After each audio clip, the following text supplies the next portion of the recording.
Hi everyone. Today we will be learning about energy resources and discussing the pros and cons to each of the ones that we go over.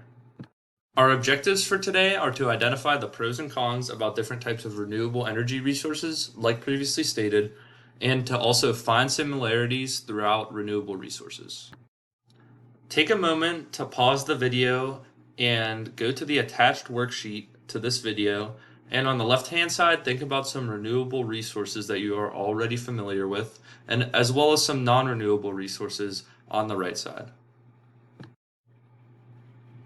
Now that you have your list of renewable and non-renewable resources, we're going to move on to going over a few renewable resources.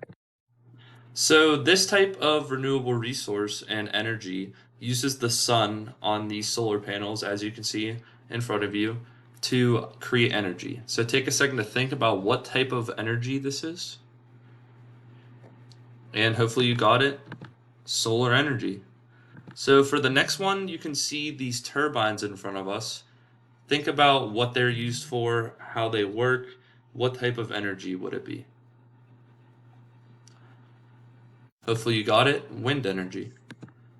Now, as you can see in front of us, we have a picture of a dam. This also creates a certain type of energy. Take a moment to think about what that one is. Hopefully you got it correct. Hydro energy. And this one's a little less common, but this uses steam to produce energy. What is this one called? Hopefully you got it. This one is geothermal energy. Now we're going to ask ourselves the question, what are some similarities you see throughout all of these resources? Take a second to think about it. Two of the main similarities that all of these resources have is that they are natural from the earth and they are also all renewable. Now we will discuss some pros and cons to each different renewable resource. So for solar energy, it is a renewable energy resource and environmentally friendly. And it also causes reduced electricity bills since you are getting energy straight from the sun. A lot of homes will have solar panels on their roofs so that the energy can go straight to them. And also, it has a very low operating cost. The solar panels typically have 25 to 30 years of a lifespan. There's also some cons to solar energy. The first one being that it has a high initial cost and also that is weather dependent. If there is a stretch of a few days where it's very cloudy outside, the solar panels cannot get the energy from the sun that it needs and will not operate efficiently. Also, you need to make space for your solar panels. So if it's in, whether it's in a field or whether it's on a house, there still needs to be that space made for it. And also, it's not a constant source of energy. The sun is only up for around half the day, so you can't rely on the energy all throughout the day. Now we will begin to discuss the pros and cons of wind energy. The first pro, obviously, that it is a renewable energy source. It is also environmentally friendly. It does not affect the environment as much as the other resources. The scalability of the turbines for getting the wind, they could be very small to the extremely large ones that you see pictured here. Also, it is a good way for use of land. If there's a lot of blank area or a hilly area where, say, farmers cannot plant their crops, it is a good space to put one of these turbines for wind energy. And also, it creates a lot of jobs. These turbines need maintained all the time, and they also need to be installed, so it creates jobs for that aspect. Some cons to wind energy is that it is not constant energy. Just like solar energy that we discussed before, it is not always going to be windy, just like it is not always going to be sunny. So therefore, it is not a constant source of energy. It also has a small wildlife impact, even though it is generally environmentally friendly. A lot of birds can accidentally come into contact with these windmills, so that is obviously not a great thing. There's aesthetic concerns. Some people, especially in towns right next to where there might be a farm with a couple of these on them, they have concerns about how it looks going into their town or around the area. And also noise pollution. These turbines can tend to be pretty loud since it has a lot of moving and rotating parts against the wind, so that is another concern that people have.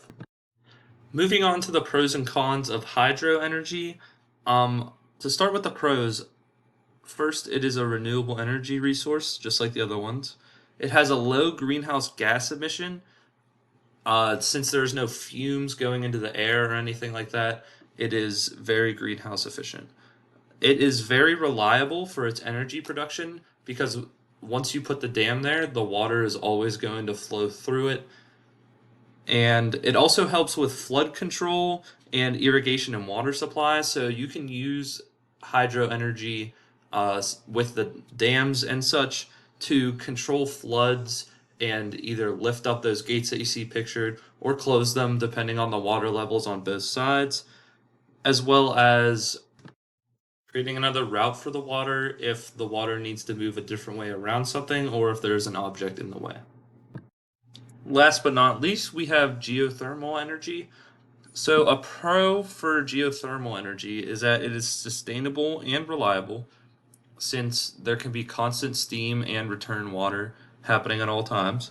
It has very low emissions, as you can see pictured below. It is releasing steam and energy, and since it is using the hot water from the earth, there's not much pollution that goes on at all. It has a small land footprint, so you can scale these to as small or as big as you would like, and all it is doing is going through the ground. It doesn't need to take that much space. And also economic benefits, using our hot water that we have naturally rather than boiling something and using our gas that we have to heat up the water. A few cons of geothermal energy is that it is location specific.